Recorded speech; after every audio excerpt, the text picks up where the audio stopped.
Do you recognize this plant? If you don't, that makes sense.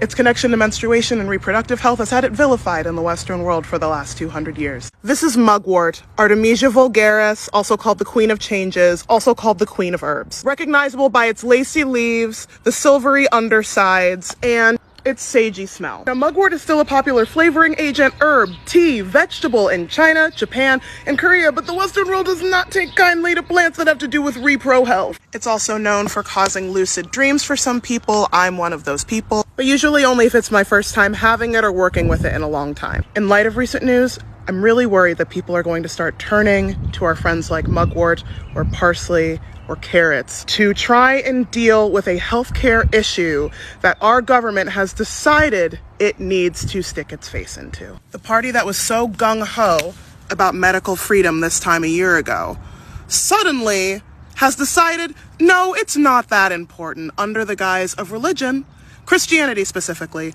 which didn't even start vilifying abortions until the late 1800s. Now, I'm in no way advocating for the use of herbal abortions. That can be dangerous.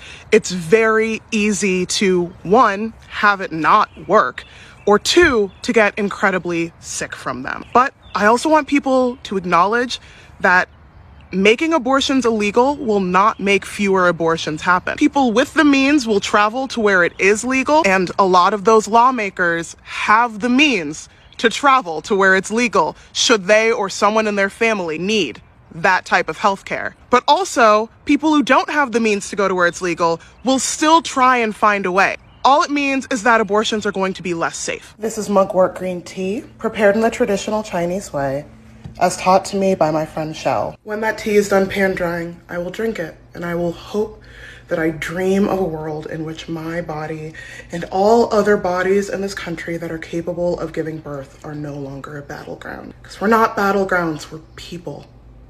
People who are capable of making the choices that are best for them. And if this breach to our right to privacy doesn't affect you, I'm just gonna say it doesn't affect you yet. Our right to privacy didn't just give us Roe v. Wade, it also gave us your Miranda rights, same-sex marriage, interracial marriage. It's a really slippery slope to decide that that right may not exist. If Roe v. Wade was somehow put to a popular vote right now, it would stay.